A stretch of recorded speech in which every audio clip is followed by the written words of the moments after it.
नमस्कार दोस्तों, आप सभी का स्वागत है आप ही के अपने यूट्यूब चैनल स्ट्रीट स्टडी 24/7 में।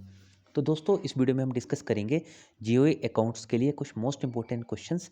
जितने भी जीओए अकाउंट्स के लिए आपके क्वेश्चंस हैं, ये इसके अलावा जूनियर ऑडिटर और पंचायत समिति में जो ऑडिटर, इसके अलावा जो भी कुछ रिप्यूटेड कंपनीज में जीओए अकाउंट्स की पोस्ट निकलती है, वहाँ पे भी ये क्वेश्चंस आपसे पूछे जाने की बहुत ज़्यादा संभावना है। तो वीडियो को शुरू से लेकर एंड तक जरूर देखना। वीडियो अच्छी लगे तो प्लीज़ लाइक करना। इसके अलावा अपने दोस्तों के साथ भी शेयर करना जो इस एग्ज़ाम को फिलअप कर चुके हैं। ऑलरेडी एचपीएसएससी ने 27 दिसंबर इस एग्ज़ाम की डेट अभी फिक्स की हुई है। सो डिस्कस करते हैं क्वेश्चन नंबर फर्स्ट से।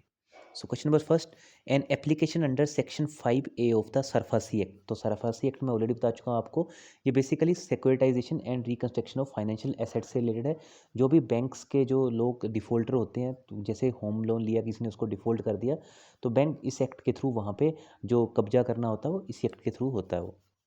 ठीक है, तो section 5 of the SARFAESI act for transfer of application pending before two और मोर डेट रिकवरी ट्रिब्यूनल, जो दो से ज़्यादा डीआरटी के आगे पेंडिंग है, may be filed by an A R C, that is asset reconstruction company before.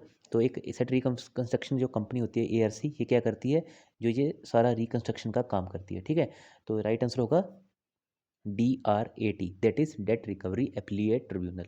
तो इसका बिल्कुल सही आंसर है ऑप्शन डी। मूव करेंगे नेक्स्ट क्वेश्चन की ओर। A usance bill is presented for acceptance to the drawee, he has to accept in how many hours. तो कोई भी यूजान्स बिल जब प्रेजेंट किया जाता है एक्सेप्टेंस के लिए ड्रॉई के सामने, तो उसको कितने घंटों में इसको एक्सेप्ट करना होता है। तो राइट आंसर होगा विद इन 48 आवर्स, 2 दिन के अंदर अंदर ये बेसिकली यूजान्स बिल को एक्सेप्ट करना होता है। मूव करेंगे थर्ड क्वेश्चन की ओर। Because the following constitutions conditions are essential to constitute a valid pledge. तो आपको बताना है इसमें से कौन सी कंडीशंस वैलिड हैं, क्या कह सकते हैं, एसेंशियल है to constitute a valid pledge.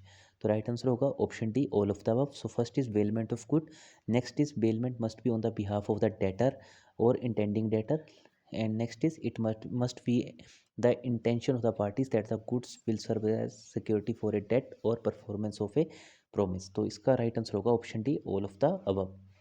Move करेंगे नेक्स्ट क्वेश्चन की ओर। Which the following are quantitative control method. इसमें बेसिकली क्वांटिटेटिव कंट्रोल मेथड पूछे हैं, अगले वीडियोस में क्वालिटेटिव कंट्रोल मेथड भी कवर कर दूंगा। तो आपको बताना है इनमें से कौन से क्वांटिटेटिव कंट्रोल मेथड है। तो राइट आंसर होगा इसका bank rate and CRR, statutory liquidity ratio and open market operation. तो दोस्तों, OMO के बारे में आपने बहुत बार सुना होगा, ओपन मार्केट ऑपरेशन। तो basically RBI open market operation किस लिए करता है, to maintain the liquidity flow in the market. तो कभी कभी मार्केट में आप देखते हो बहुत ज़्यादा लिक्विडिटी क्रंच हो जाता है, तो इसलिए गवर्नमेंट सिक्योरिटीज़ का यूज़ करके या फिर शेयर या डिवेंचर का यूज़ करके RBI ओपन मार्केट ऑपरेशन के थ्रू मार्केट में जो भी लिक्विडिटी का फ्लो होता है उसको कंट्रोल करता जाता है। तो option D is the right answer for this question. Quantitative control method में सारे आ जाएंगे, bank rate, CRR, SLR and OMO। Move करेंगे फिफ्थ क्वेश्चन की ओर। In which of the following type of funds the investment is made exclusively in government securities. तो gilt and जो gilt funds होते हैं, उनके थ्रू जो भी इन्वेस्टमेंट होती है वो डायरेक्टली आप कह सकते हैं एक्सक्लूसिवली होती है किसके लिए, इन गवर्नमेंट सिक्योरिटीज़। तो नेक्स्ट क्वेश्चन पे मूव करने से पहले यही कहना चाहता हूँ, चैनल को सब्सक्राइब नहीं किया प्लीज़ सब्सक्राइब कर लें, साथ में बेल आइकन को भी प्रेस कर लेना। इसके अलावा आप हमें इंस्टाग्राम और टेलीग्राम पे फॉलो कर सकते हैं, सर्च कीजिए इंस्टाग्राम और टेलीग्राम पे दोनों जगह स्ट्रीट स्टडी 247, और टेलीग्राम पे सर्च कीजिए @स्ट्रीट स्टडी। इसके अलावा अगर आप हमें सपोर्ट करना चाहते हैं ज्वाइन बटन पर भी क्लिक कर सकते हैं। मूव कर सकते हैं नेक्स्ट क्वेश्चन सिक्स की ओर, which is the appeal court on the orders issued by cyber appellate tribunal. तो CAT कहते हैं इसको बेसिकली। ठीक है, तो कौन सा अपील कोर्ट है जो इशू ऑर्डर करता है। सपोज करो CIAT ने कोई भी ऑर्डर इशू किया, तो कोई इसके खिलाफ अगर हमें कोई भी अपील करनी हो, ठीक है, तो किस कोर्ट में की जाएगी basically. So it will be done in the high court, HC, क्योंकि हाई कोर्ट का जो यूरिस्डिक्शन होता है वो तो कंपैरेटिवली कम होता है, बट जो इसका जो कंप्लेंट लेने का जो क्राइटेरिया होता है वो सुप्रीम कोर्ट से ज़्यादा होता है। मूव करते हैं नेक्स्ट क्वेश्चन की ओर। Which the following is not a ground for cancellation of certificate of registration granted to an ARC by RBI। तो राइट आंसर होगा इसका पहला तो है, when the ARC fails to comply with an direction issued by the RBI, ये criteria है। Next is when the ARC ceases to receive और hold any investment from a qualified buyer, ये भी एक क्राइटेरिया है। Next is when the ARC fails to maintain accounts in accordance with the requirement of any law, ये भी एक criteria. इसमें से कौन सा क्राइटेरिया नहीं है, option D, when the ARC has incurred loss for a year, option D is the right answer for this question. Move करेंगे एट्थ क्वेश्चन की ओर। At the time of admission of a new partner general reservist. तो आपको बताना general reserve क्या होते हैं जब कोई भी पार्टनर एडमिशन लेता है। तो राइट आंसर होगा credited to the capital of old partner. तो बेसिकली क्रेडिट हो जाते हैं जो कैपिटल होती है ओल्ड पार्टनर के, ठीक है। तो जीआर बहुत बार पूछा जाता है कि क्या होते हैं at the time of admission of a new partner. तो राइट आंसर होगा it will be credited to the capital of old partner.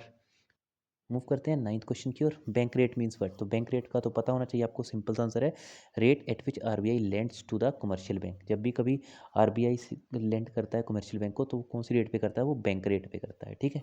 Option B is the right answer. Question number next पे मूव करते हैं। Which of the following can be granted as ombudsman and for how much time? तो आपको बताना है कि कौन appoint किया जाता है ओम्ब्यूड्समैन और कितने टाइम के लिए। तो राइट आंसर होगा ऑप्शन बी जनरल मैनेजर और chief manager of RBI for a period of 3 year. Option B is the right answer. GM और सीएम होते हैं बेसिकली जिनको अपॉइंट किया जाता है basically ombudsman for the period of 3 year, ठीक है। कभी वो बोल देगा आपको 4 ईयर, 5 ईयर या 6 ईयर, उनको तो आपको देखते ही कैंसिल कर देना है। So option B is the right answer for this question. तो 11th क्वेश्चन की ओर मूव करते हैं। In pledge the bailee is called as what? तो प्लेज में वेली क्या कहा जाता है? तो वेली कहलाता है प्रौनी, ठीक है। पौनी भी बोला जाता है इसको, ठीक है। और अगर बेलर पूछा जाए बेलर क्या है, तो बेलर इज पौनर। तो option D is the right answer. इसमें बेली पूछा तो bailee is pawnee. Next question is in case of pledge the possessionship, जो possession and ownership of the goods remains with whom. तो pledge के time पे जो possession और ownership होता है किसके पास रहता है? प्लेज का सिंपल सा एग्जांपल लेता हूँ, ज्वेलरी, ठीक है, जो गोल्ड, ठीक है, आपने गोल्ड के अगेंस्ट लोन लिया तो वो हो गया आपका प्लेज। तो इसमें क्या होगा, जो पोजेशन होगा वो बैंक के पास होगा, आपका ज्वेल बैंक के पास जमा हो जाएगा, बट ओनरशिप स्वामित्व सिर्फ बोरोअर का होगा, आपका ही होगा, ठीक है। सपोज करो राम गया बैंक के पास गोल्ड लोन लेने, ठीक है, राम ने गोल्ड लोन लेना है किसी भी बैंक से, ठीक है, कोई भी फाइनेंशियल इंस्टीट्यूशन से। तो यहाँ पे ये राम के पास है गोल्ड, तो उसने गया फाइनेंशियल इंस्टीट्यूशन के पास, ठीक है। ये सोना बैंक ने अपने पास रख लिया और इसके अगेंस्ट कुछ इसको राम को लोन दे दिया, ठीक है। तो ये अब इसका जो गोल्ड था वो बैंक के पास क्या हो गया? पोजेशन हो गया, बट ओनरशिप किसकी रहेगी? राम की रहेगी। जब राम ये वाला लोन चुका देगा तो वो सोना वापस ले लेगा, और जब वो सोना वापस ले लेगा तब पोजेशन किसके पास चला जाएगा? उस केस में फिर से पोजेशन बोरोर के पास चला जाएगा, मतलब कि राम के पास चला जाएगा। तो राइट आंसर होगा इसका possession with bank and ownership with borrower. तो चलिए दोस्तों, इस वीडियो में इतना ही था। कमेंट करके जरूर बताना कैसी लगी आपको वीडियो और अपनी राय जरूर देना। इसके अलावा कोई भी डाउट हो, क्वेरी हो, क्वेश्चन हो तो कमेंट करके जरूर पूछ लेना। तो मिलेंगे हम बहुत जल्दी नेक्स्ट वीडियो के साथ, और अपना कीमती समय मुझे देने के लिए आपका बहुत बहुत धन्यवाद। So thank you so much.